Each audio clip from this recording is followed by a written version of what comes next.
ठीक है। तो पिछले क्लास में हम लोग देखे थे क्या कि सर्किट क्या होता है।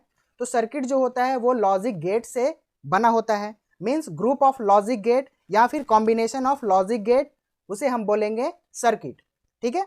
तो किसी भी कॉम्प्लेक्स डिजाइन को, डिजाइन का सर्किट को हम लोग जब क्रिएट करते हैं या फिर उसे इम्प्लीमेंट करते हैं तो हम उसमें लॉजिक गेट का हेल्प लेते हैं। और जो लॉजिक गेट जो होता है वो बुलियन फंक्शन पे काम करता है, वो हम लोग देख चुके हैं, जिसमें सिर्फ दो ही चीज होता है, या तो 0 एंड 1। ठीक है, इस तरह से। और जो सर्किट होता है वो है कि उसमें डिफरेंट डिफरेंट लॉजिक गेट लगे हुए हैं, तो उसमें स्टेप बाय स्टेप प्रोसीजर होता है, means step by step process पर अगर हम काम करेंगे तो हम फाइनल आउटपुट तक पहुंच सकते हैं। और हम लोग देखे थे कि जो सर्किट का जो टाइप है वो दो टाइप का होता है सर्किट, कॉम्बिनेशनल सर्किट और सीक्वेंशियल सर्किट। कॉम्बिनेशनल सर्किट में क्या है कि कॉम्बिनेशनल सर्किट जो है सो वो डिपेंड करता है उसमें आउटपुट इनपुट पे, कि अगर हम कुछ भी इनपुट दे रहे हैं तो उसी पे हम हमारा जो आउटपुट होगा वो डिपेंड करेगा। तो जो कॉम्बिनेशनल सर्किट है उसमें मेनली क्या है कि output depends only on it's input. और जो सीक्वेंशियल सर्किट है उसमें क्या डिफरेंस है कि जो सीक्वेंशियल सर्किट होता है उसका जो आउटपुट है वो डिपेंड करता है उसके प्रीवियस स्टेट पे, मींस उसमें जो सीरीज में, मींस सीक्वेंस में उसमें जो भी लॉजिक गेट लगे हुए हैं उसमें किस तरह से इनपुट आ रहा है, उसका आउटपुट किस तरह से आ रहा है, तो उस पर डिपेंड करता है। मान लीजिए यहाँ से ए दिए और इसके आगे गया तो यहाँ पे कुछ इसका वैल्यू आएगा, तो इसके वैल्यू पे फिर आगे वो जो गेट लगा हुआ है वो फिर अपना फंक्शन यूज करके और फिर फाइनल आउटपुट यहाँ पे देगा। ठीक है, तो यानी जो इसका फाइनल आउटपुट है वो previous output depends on their state. ठीक है। जो कॉम्बिनेशनल सर्किट है उसका यूज, वास्ट यूज अगर देखा जाए तो उसे यूज किया जाता है अर्थमेटिक ऑपरेशन में और बुलियन ऑपरेशन में। मीन्स जितने भी फंडामेंटल अर्थमेटिक ऑपरेशन है कंप्यूटर सिस्टम में, जैसे फंडामेंटल में बात करें तो उसमें आता है सम, प्रोडक्ट, या फिर हम मैथमेटिक्स के टर्म में बात करें तो addition, subtraction, multiplication, division, square, इस टाइप के जितने भी चीज़ होते हैं तो वो सारे चीज़ यूज होते हैं कॉम्बिनेशनल सर्किट के द्वारा। वो भी हमारा बना जो होता है वो कॉम्बिनेशनल सर्किट से ही बना होता है, क्योंकि ये अर्थमेटिक टाइप का टास्क कर पाता है। लेकिन इसमें दोनों रहते हैं, कॉम्बिनेशनल और सीक्वेंशियल दोनों, क्योंकि यह अर्थमेटिक का भी काम करता है और लॉजिक का भी काम करता है। ठीक है, इसलिए इसे अर्थमेटिक लॉजिक यूनिट बोलते हैं। इसमें अर्थमेटिक का भी काम होता है और लॉजिक का भी काम होता है, तो इसमें कॉम्बिनेशनल सर्किट और सीक्वेंशियल सर्किट दोनों यूज होता है। बट यहाँ पे हम बता रहे हैं जो अर्थमेटिक टास्क होता है वो कॉम्बिनेशनल सर्किट के ऊपर डिपेंड करता है, और जो सीक्वेंशियल सर्किट है वो मेमोरी डिवाइसेस में यूज किया जाता है, जिसमें है कि हम लोग मेमोरी डिवाइस में क्या करते हैं कि उसमें हम लोग डेटा को स्टोर करते हैं डिजिटल सर्किट यानी डिजिटल फॉर्म में। डेटा जो स्टोर होता है वो डिजिटल सिग्नल फॉर्म में, मीन्स बिट में स्टोर होता है, इसलिए हम इसमें सीक्वेंशियल सर्किट को यूज करते हैं मेमोरी डिवाइसेस में। इस तरह से कॉम्बिनेशनल और सीक्वेंशियल सर्किट काम करता है। इसका हम लोग डिफरेंस देखे थे कि दोनों में डिफरेंस क्या है। तो सबसे पहला पॉइंट हम देखे थे कि आउटपुट जो है इसका वो डिपेंड करता है प्रेजेंट इनपुट पे, और इसका जो आउटपुट है वो पास्ट आउटपुट पे डिपेंड करता है। ठीक है ना, इसका जो आउटपुट है वो प्रेजेंट इनपुट के साथ साथ पास्ट आउटपुट पे डिपेंड करता है। ठीक है, इसमें मेमोरी एलिमेंट प्रेजेंट नहीं होता है, अब्सेंट होता है, और इसमें प्रेजेंट होता है, क्योंकि यह मेमोरी स्टोरेज के लिए यूज किया जाता है, इसलिए इसमें मेमोरी एलिमेंट प्रेजेंट होता है। इसमें क्लॉक सिग्नल अप्लाइड किया जाता है, इसमें क्लॉक सिग्नल अप्लाइड नहीं किया जाता है। इसमें जो कॉम्बिनेशनल सर्किट होते हैं वो डायरेक्ट हम इसमें इनपुट देंगे और यहाँ पे हम इसका फाइनली आउटपुट डायरेक्ट यहाँ पे पाएंगे। ठीक है, इसमें एग्जाम्पल देखें तो हाफ एडर, फुल एडर इस तरह से होता है। और सीक्वेंशियल सर्किट में देखें तो इस तरह से इसमें आ जाता है। यहाँ पे आप मान सकते हैं कि यहाँ पे कॉम्बिनेशनल सर्किट का यूज किया गया है, बट ये क्या है, सीक्वेंशियल सर्किट है। ठीक है, और इसमें जो है कॉम्बिनेशनल सर्किट से आगे जब जाएगा तो आउटपुट ना दे करके फिर से वो मेमोरी में जाएगा, क्योंकि यहाँ पे डिफरेंट डिफरेंट सर्किट यानी लॉजिक गेट लगा हुआ होता है सीक्वेंस में, तो वो बारी बारी से वो मेमोरी में स्टोर करते हुए बफर के रूप में वो फिर आगे इनपुट से फिर आउटपुट फाइनली देता है। ठीक है, इसका एग्जाम्पल अगर देखें तो फ्लिप फ्लॉप, काउंटर, रजिस्टर, इस टाइप से होता है। इसमें हम लोग अनदर डिफरेंस देखें तो यहाँ पे वही चीज़ लिखा हुआ है कि इसका जो आउटपुट है वो प्रेजेंट इनपुट पे डिपेंड करता है और सीक्वेंशियल का पास्ट इनपुट खास और साथ ही साथ प्रेजेंट इनपुट पे डिपेंड करता है। इसका जो कॉम्बिनेशनल का जो डिज़ाइन है वो ईजियर है सिक्वेंशियल के कंपैरिजन में। इसमें कॉम्प्लेक्स डिज़ाइन है सिक्वेंशियल में, किसके कंपैरिजन? कॉम्बिनेशनल सर्किट के कंपैरिजन में। इसका स्पीड फास्ट होता है क्योंकि इसका जो डिज़ाइन है वो इजी टू इम्प्लीमेंट है, तो इसका स्पीड भी फास्ट होता है। ठीक है, इसका जो स्पीड है स्लो हो जाता है क्योंकि यह कॉम्प्लेक्स डिज़ाइन से बना होता है और जो ये प्रॉब्लम भी हैंडल करता है वो कॉम्प्लेक्स टाइप का ही प्रॉब्लम हैंडल करता है, इसलिए इसका स्पीड जो है सो स्लोवर होता है कंपैरिजन टू कॉम्बिनेशनल सर्किट। इसमें मेमोरी एलिमेंट नहीं होते हैं, इसलिए डेटा को स्टोर नहीं कर सकता है। और सिक्वेंशियल सर्किट में मेमोरी एलिमेंट के रूप में फ्लिप फ्लॉप होता है, इसलिए उसमें हम डेटा को स्टोर कर सकते हैं, यानी प्रीवियस आउटपुट एक तरह से डेटा के रूप में आता है और वह फ्लिप फ्लॉप में स्टोर हो जाता है और फिर अगले वाले लॉजिक गेट में यानी सर्किट में जाता है और फिर हमें फाइनल आउटपुट तक पहुंचाता है। ठीक है, इसका एग्जांपल कुछ यहाँ पे लिखा हुआ है जिसमें एडर सब्ट्रैक्टर ये सब हम लोग देखने वाले हैं कि एडर किस तरह से काम करता है, सब्ट्रैक्टर किस तरह से काम करता है, तो सब हम देखेंगे बारी बारी से। यहाँ पे कुछ इसका कैरेक्टरिस्टिक्स हम लोग देखे थे, जो सेम चीज़ वही चीज़ लिखा हुआ है जो हम आपको डिफरेंस में दिखाए हैं, तो सेम चीज़ वही है, इसमें भी सिक्वेंशियल में भी सेम वही है। एक बार इसे आप पढ़ लीजिएगा अच्छे से ताकि वो सारा चीज़ क्लियर हो जाएगा। ठीक है, तो हम लोग देखें, अब स्टार्ट करें कि हाफ एडर क्या होता है, फुल एडर क्या होता है। तो इसे समझने के लिए आप नॉर्मली समझिए कि आपको बाइनरी एडिशन आना चाहिए। ठीक है, तब इसे आप इजीली समझ सकते हैं।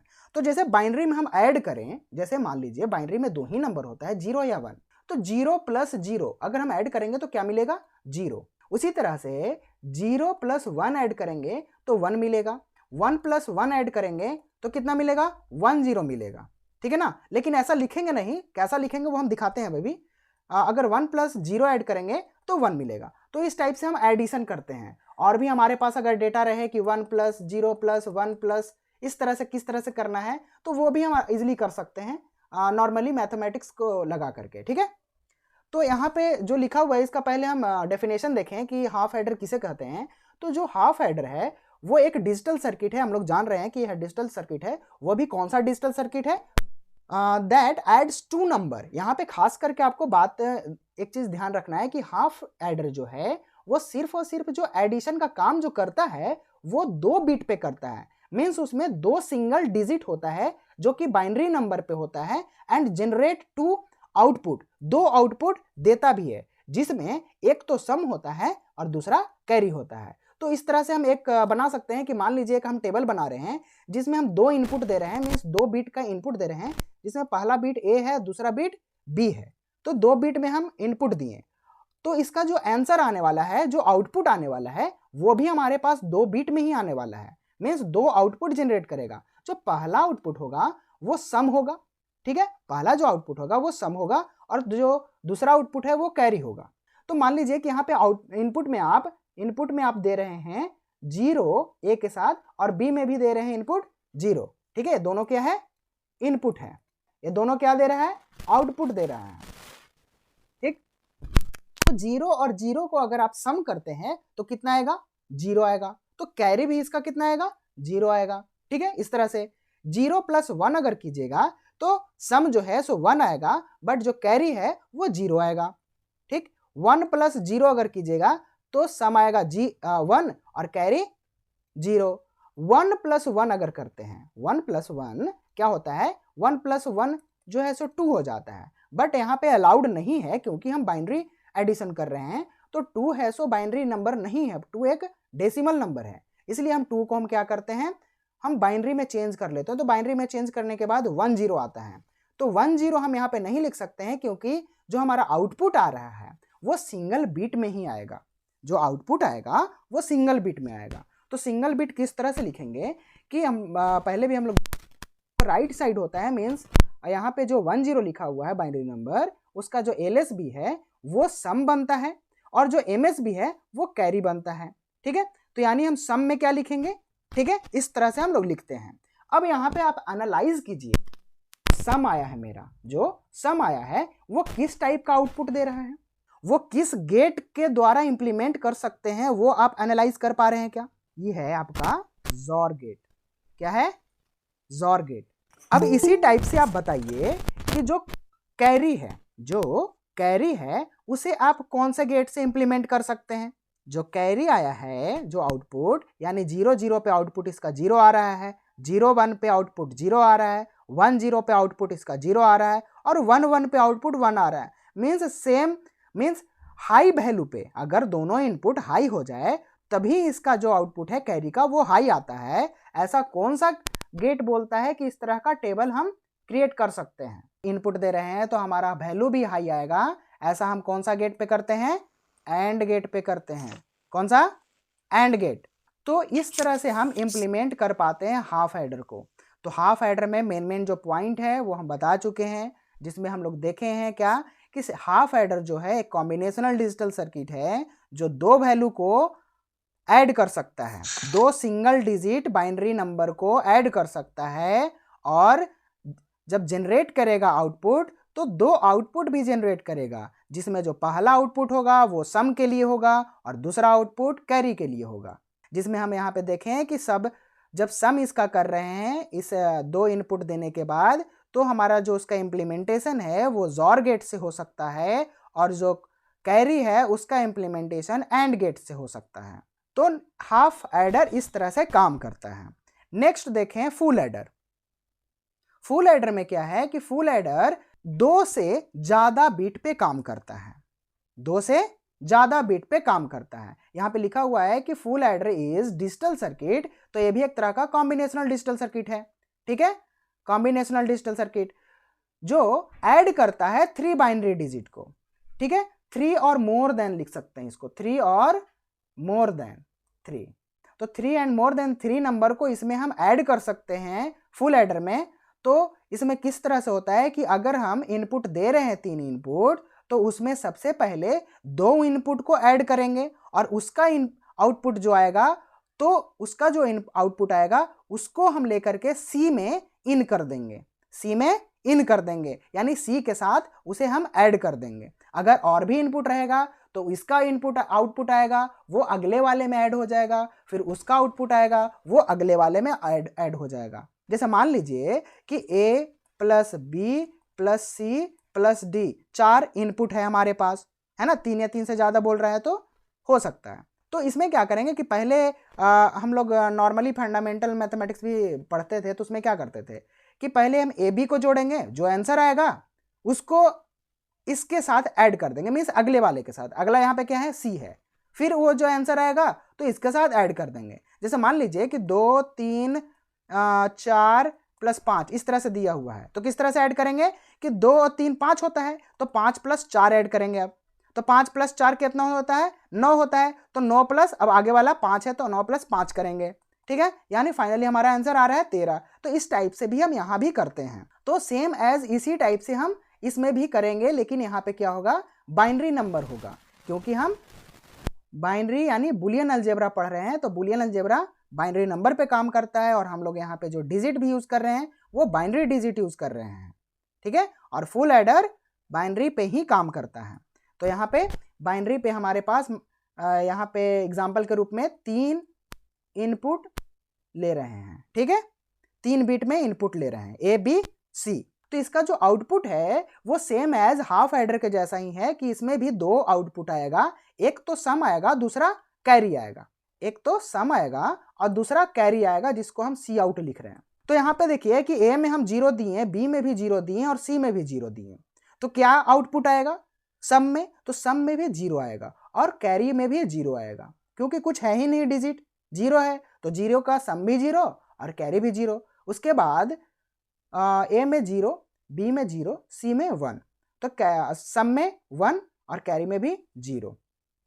नेक्स्ट 0 सॉरी यहाँ पे 1 दे रहे हैं और यहाँ पे 0, तो यहाँ भी ऐड करेंगे तीनों को तो 1 आएगा और कैरी में 0 आएगा। सेम एज 0 1 1 इस तरह से इनपुट दिए, तो यहाँ पे देखिए कि 2 आ रहा है। 0 प्लस 1 प्लस 1 कितना हुआ? 2, और 2 को बाइनरी में कितना लिखते हैं? 1 0। तो 1 0 में सम होगा कौन सा? 0 वाला सम होगा और यहाँ पे जो MSB है वो कैरी हो जाएगा। तो यहाँ पे 0 आया सम में और कैरी में 1 आया। ठीक है, नेक्स्ट देखें आगे, तो 1 0 0 इसे ऐड करेंगे तो 1 आएगा और कैरी में 0।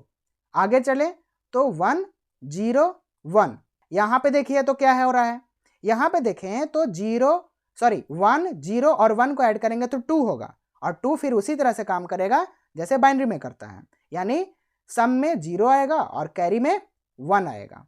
इसके पहले एक और लिख लीजिए कि यहाँ पे इस तरह से 0, यहाँ पे 2 ही बना रहे हैं अभी, ठीक है।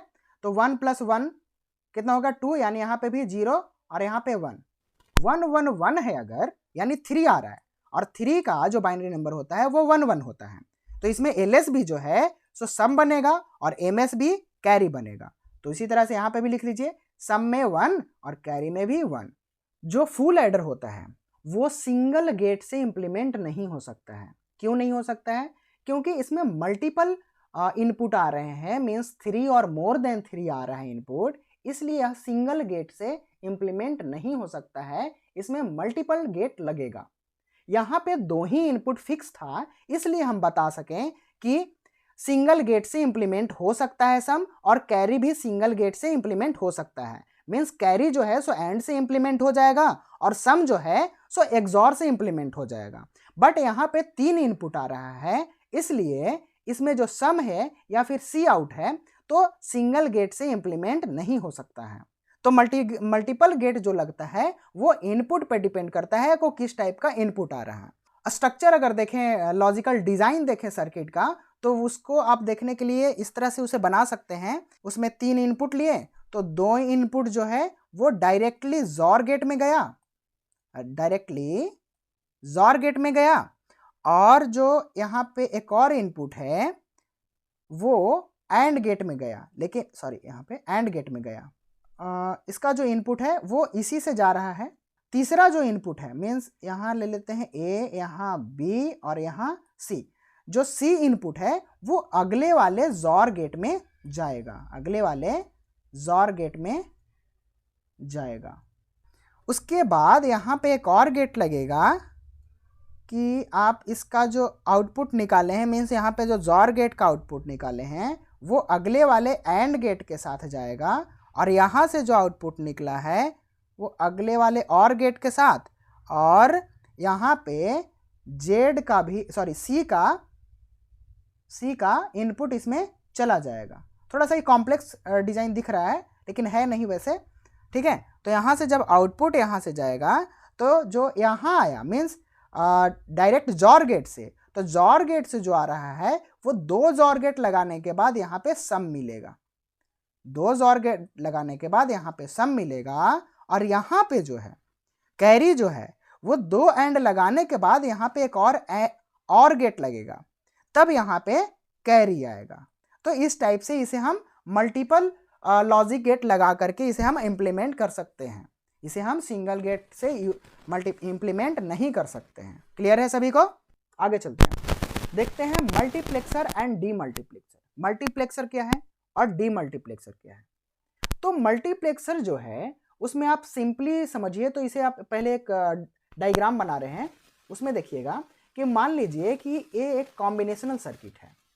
कॉम्बिनेशनल सर्किट कहने का मतलब कि इसमें बहुत सारा लॉजिक गेट लगा हुआ है जो हमको दिख नहीं रहा है, बट एक बॉक्स के जैसा हम बनाए हैं, बॉक्स के अंदर में है, ठीक है। इसमें जो है इनपुट दे रहे हैं, कुछ इनपुट दे रहे हैं, तो यहाँ पे मल्टीपल लिखा हुआ है। मल्टी मीन्स यहाँ पे जो इनपुट जाएगा वो मल्टीपल इनपुट जाएगा। मल्टीप्लेक्सर में जो इनपुट है वो मल्टीपल इनपुट हो सकते हैं, n तक इनपुट हो सकते हैं, जैसे 1 input, 2 input, 3 input, 4 input, n input, ठीक है। लेकिन यहाँ पे जो इसका आउटपुट आएगा वो सिंगल आउटपुट ही आएगा। तो इसे इसलिए बोला जाता है कि ये जो डिजाइन है मल्टीप्लेक्सर का वो मेनी टू वन टाइप का सर्किट है, मेनी टू वन सर्किट। कि a multiplexer is a combinational circuit which has many input, है ना, which has many input and a single output। और जो सिंगल आउटपुट होता है वो डायरेक्ट नहीं आता है, उसमें एक सिलेक्शन लाइन होता है, एक नहीं उसमें n टाइप का सिलेक्शन लाइन होता है। मीन्स उसमें डिफरेंट टाइप का यहाँ पे सिलेक्शन लाइन रहेंगे जो n तक हो सकते हैं, ठीक है। अगर 1 2 3 इस तरह से नंबरिंग कर दें तो n तक ये हो सकते हैं सिलेक्शन लाइन। क्या है? सिलेक्शन लाइन है। यहाँ पे आउटपुट है और यहाँ पे इनपुट है। तो जो इनपुट है उस पे वो है इनपुट, यहाँ पे जो आउटपुट आ रहा है वो डिपेंड करेगा सिलेक्शन लाइन पे, कि इनपुट में जो दिया जा रहा है और जो सिलेक्शन लाइन सिलेक्ट किया जा रहा है उसके ऊपर इसका आउटपुट डिपेंड करता है। बट यहाँ पे एक मेन पॉइंट क्या है कि जो इसका इनपुट है वो मेनी टाइप का होगा। मीन्स वहाँ पे मेनी टाइप में कि मीन्स एक से ज़्यादा हम वहाँ पे इनपुट दे सकते हैं, बट हम आउटपुट जो है वो एक सिंगल यहाँ पे निकाल सकते हैं सिलेक्शन लाइन के थ्रू। कि इसका किस टाइप से सिलेक्शन लाइन और इनपुट लाइन हो सकता है।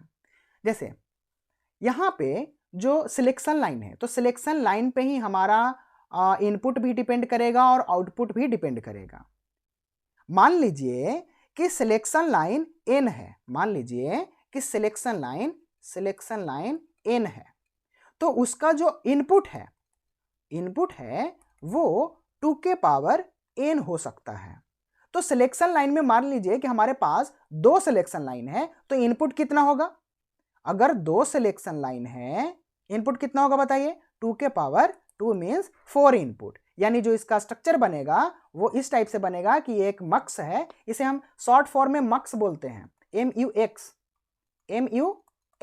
ठीक है। तो कभी कभी आपको डायग्राम में दिया हुआ रहेगा ऐसे मक्स, तो समझ जाइएगा कि मल्टीप्लेक्सर है ये, ठीक है। तो यहाँ पे जो इनपुट होगा वो 4 लाइन में होगा और जो सिलेक्शन लाइन है वो 2 होगा। कितना होगा? 2 होगा। और इसका जो आउटपुट है वो सिंगल होगा, क्योंकि मल्टीप्लेक्सर क्या करता है कि मल्टीपल इनपुट लेता है बट सिंगल आउटपुट देता है, इसीलिए इसे मेनी टू वन सर्किट बोला जाता है। इसमें क्वेश्चन पूछता है कि मान लीजिए आपके पास मल्टीप्लेक्सर में 5 सिलेक्शन लाइन है, तो उसका इनपुट कितना बनेगा? कितना लाइन का इनपुट बनेगा? सिलेक्शन लाइन 5 है तो इनपुट 2 के पावर 5, 2 के पावर 5 मीन्स 32। तो इस टाइप से आपको आंसर देना होगा वहां पे। इसका और डिफरेंट नाम जान लेते हैं कि इसे एक तो बोलते हैं मेनी टू वन सर्किट, इसे दूसरे टर्म में एक और बोलते हैं क्योंकि यह सिलेक्शन लाइन के द्वारा हैंडल हो रहा है, यानी डिपेंड जो इसका आउटपुट है वो सिलेक्शन लाइन पे ही डिपेंड करता है, इसलिए इसे बोलते हैं डेटा सिलेक्टर। क्या बोलते हैं? Data selector. इसमें एक चीज और बोला जाता है, क्योंकि यह इसमें पैरेलल मीन्स पैरेलल में हम आउटपुट इनपुट दे रहे हैं, लेकिन जो इसका आउटपुट है वो सीरियल में आता है, मीन्स एक ही में आता है, ठीक है। तो इसलिए इसे बोलते हैं पैरेलल टू सीरियल कन्वर्टर। तो ये हो गया मल्टीप्लेक्सर।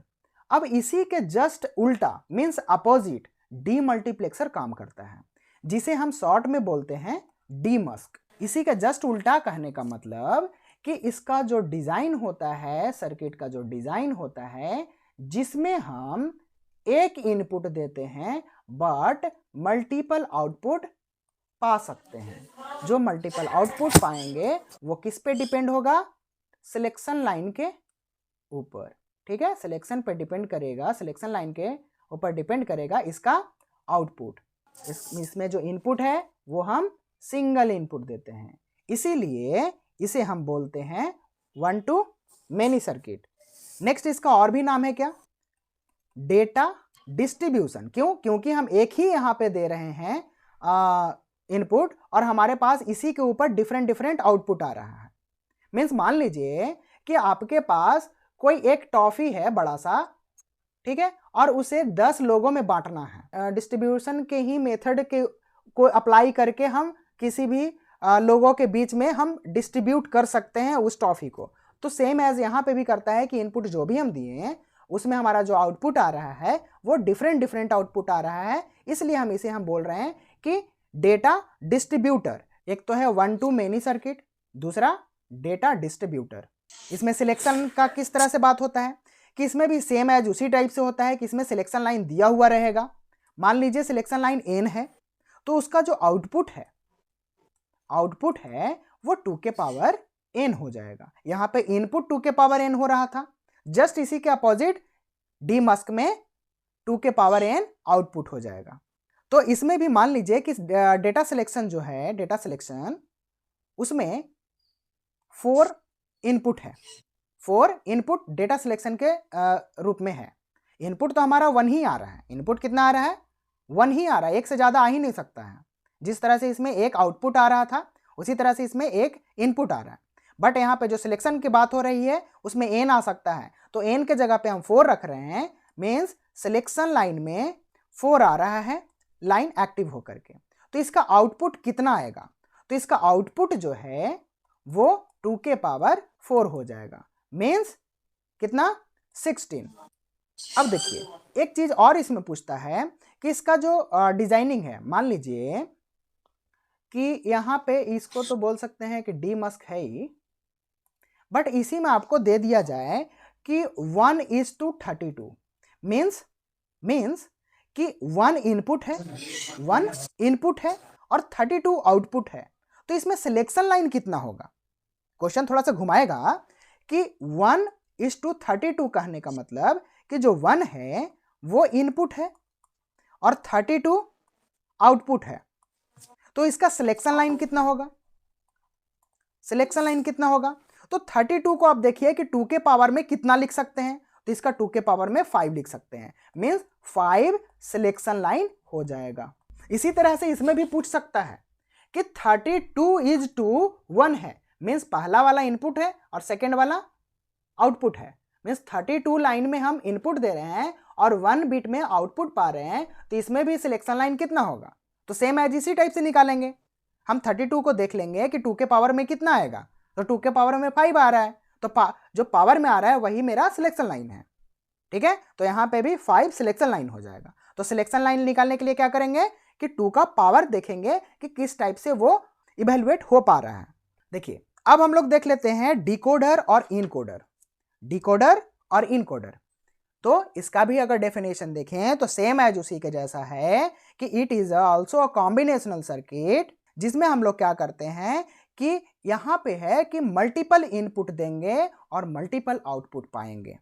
क्या करेंगे, मल्टीपल इनपुट देंगे और मल्टीपल आउटपुट भी पाएंगे। तो मल्टीपल को किस तरह से समझा जाता है, सम टू, शॉर्ट फॉर्म में अगर याद रखना चाहें तो सम टू मेनी, इसे बोला भी जाता है सम टू मेनी सर्किट। इसका हम एक सर्किट बनाए तो इस तरह से एक बॉक्स है जिसमें हम मल्टीपल इनपुट दे रहे हैं, जिसमें मल्टीपल में कुछ डाल सकते हैं, जैसे n तक, जैसे 1 2 3 4 5 dot dot dot dot n तक, और इसमें हम मल्टीपल आउटपुट पा रहे हैं। लेकिन जो मल्टीपल आउटपुट पाएंगे वो 2 के पावर में पाएंगे, यही इसमें अंतर है। यहाँ पे दोनों तरफ ज़्यादा है, बट यहाँ पे एक तरफ कम होगा और एक तरफ ज़्यादा, मीन्स इनपुट जो है वो लेस देन आउटपुट होगा, इसलिए यहाँ पे सम को यूज किया गया है ना कि 1 को। तो सम इनपुट दे रहे हैं और मेनी आउटपुट पा रहे हैं, सम में एक से ज़्यादा हो सकता है। तो इस तरह से हम इसे इसका जो है लॉजिकल रिप्रेजेंटेशन बनाते हैं। ओरिएंटेशन का बात करें तो इस तरह से है कि मान लीजिए कि यहाँ पे दिया हुआ है n is to 2 के पावर n, तो यही बताएगा कि n जो है मीन्स n is to 2 के पावर n, जो n जो है वो इनपुट है और 2 के पावर n आउटपुट है। अगर हम n में मीन्स इनपुट में 5 इनपुट दे रहे हैं तो आउटपुट में ऐसे आउटपुट में क्या पाएंगे, तो आउटपुट में क्या पाएंगे 2 के पावर n मीन्स 2 के पावर 5 मीन्स 32 लाइन्स। तो इस तरह से हम डिकोडर को बनाते हैं और इस तरह से क्वेश्चन भी पूछेगा कि मान लीजिए कि इनकोडर है, एक इनकोडर है और इनकोडर में इनपुट दे रहे हैं 7 बिट का, n क्या दे रहे हैं 7, तो बताइए कि इसका आउटपुट क्या होगा, बताइए कि इसका आउटपुट क्या होगा। इनपुट में हम दिए 7 लाइन का इनपुट, 7 बिट का इनपुट, अगर हम 7 इनपुट देंगे तो 2 के पावर 7 में आउटपुट आएगा यानी 128। तो इस तरह से हम इनकोडर को समझते हैं। यहाँ पे उल्टा हम थोड़ा बताए हैं, 1 मिनट, यहाँ पे जो हम बताए हैं वो डिकोडर है। अब देखिए इधर साइड में इनकोडर, देखिए डिकोडर बताने का क्या पर्पस है कि डिकोडर जो है वो क्या करता है कि जो कम इनपुट है, जो मेरे पास कुछ इनपुट है, उसे हम बड़ा फॉर्म में दिखा सकते हैं। तो इनकोडिंग इसीलिए सिक्योरिटी को बढ़ाया जाए। मान लीजिए कि आपके पास कोई डेटा है, मान लीजिए आपके पास डेटा 24 है और इस 24 को आप ऐसे कुछ लिख रहे हैं 1010111110, किसको समझ में आएगा? नहीं ना समझ में आएगा। तो इनकोडर का यही मतलब है कि इनकोडिंग करके वो सिक्योर रूप से डेटा को ट्रांसफर करे। तो इनकोडिंग और डिकोडिंग बेसिकली डेटा ट्रांसमिशन में ही यूज होता है। तो उसमें हम क्या करते हैं कि जो भी हमारे पास डेटा होता है वो हम किसी मीडियम में भेजते हैं, मीन्स वायर्ड में या फिर वायरलेस में। जब हम भेजते हैं तो इनक्रिप्टेड में होता है। तो इनकोडिंग जो होता है वो ऐसा होता है को किसी को समझ में ना आए, मीन्स थर्ड पार्टी को समझ में नहीं आए, जो जिसके पास हम भेज रहे हैं उसी को समझ में आए। तो यहाँ पे भी उसी टाइप से किया जा रहा है कि जो डिकोडर है वो क्या कर रहा है कि कोई भी डेटा अगर हमारे पास आया है तो वो क्या है उसे समझने में हम यहाँ पे यूज करते हैं। कि इनकोडिंग क्या है कि यहाँ पे एक सर्किट देख लेते हैं कि हम सर्किट बना रहे हैं। इसी का अपोजिट मीन्स अगर हम सर्किट का बात करें तो इसे हम बोल सकते हैं क्या, मेनी टू सम सर्किट। तो इसमें मेनी सर्किट जाएगा जिसमें हम कुछ आउटपुट निकाल सकते हैं। सेम एज इसी के जैसा कि अगर हम 2 के पावर n में अगर हम इसे इनपुट दें, इसे हम इनपुट 2 के पावर n में दें तो हम आउटपुट जो है सो n में पा सकते हैं। मीन्स इसका जो रिप्रेजेंटेशन है वो 2 के पावर n बनेगा। तो इसमें क्या है कि जो इनपुट होता है वो मैक्सिमम होता है, इनपुट जो है सो मैक्सिमम होता है आउटपुट से। तो इसमें जो क्वेश्चन पूछेगा वो कैसे पूछेगा, इसमें है कि मान लीजिए कि आपके पास इनपुट दे दे तो आउटपुट पूछेगा, अगर आउटपुट दे दे तो इनपुट पूछेगा। अगर बोले कि आपके पास इनकोडर है एक जिसका इनपुट 64 है तो बताइए कि आउटपुट क्या होगा इस इनकोडर का। तो जो इनकोडर होगा वो क्या करेगा, 64 को 2 के पावर लिखने में कोशिश करेगा। लिखने का कोशिश क्या करेगा कि 2 के पावर में 64 को किस तरह से लिखा जाए। तो किस तरह से लिखेंगे, 2 के पावर 6 लिख दें तो इतना वैल्यू आ जाएगा। तो सेम यहाँ पे जो पावर में आया है उसे हम n जैसा ट्रीट करते हैं। तो यहाँ पे जो आउटपुट आएगा वो 6 आउटपुट आ जाएगा, यानी 6 बिट में इन आउटपुट आएगा। 6 आउटपुट नहीं आएगा, 6 बिट में यानी 6 लाइन में आउटपुट आएगा। मान लीजिए आपके पास एक और है, क्वेश्चन दे रहे हैं जैसे कि इनपुट है 512 इनकोडर में इनपुट दिया जा रहा है तो आउटपुट इसका क्या होगा, तो 9 होगा, क्योंकि 2 के पावर 9 में हम लिख सकते हैं 512 को। तो सिंपली दोनों में डिफरेंस देखें तो क्या करता है कि डिकोडर क्या है, कुछ इनपुट है हमारे पास जो n में है और उसे बढ़ा करके मीन्स एक्सपैंड करके लिखता है। डिकोडर क्या करता है, डिकोड कर देता है, मीन्स उसे एक्सपैंड कर देता है, यानी उसका जो आउटपुट आएगा उससे मैक्सिमम आएगा। मीन्स यहाँ पे जो आउटपुट आएगा वो 2 के पावर n में आएगा। और जो इनकोडर है वो किसी भी एक्सपैंड किया हुआ डेटा को कस्टमाइज मीन्स कॉम्प्रेस करके भेजेगा। मीन्स अगर हमारे पास 2 के पावर n में इनपुट है तो उसे n में ओनली n साइज में डेटा को इनकोड करके भेजेगा। तो डिकोडर और इनकोडर में डिफरेंस समझ गए।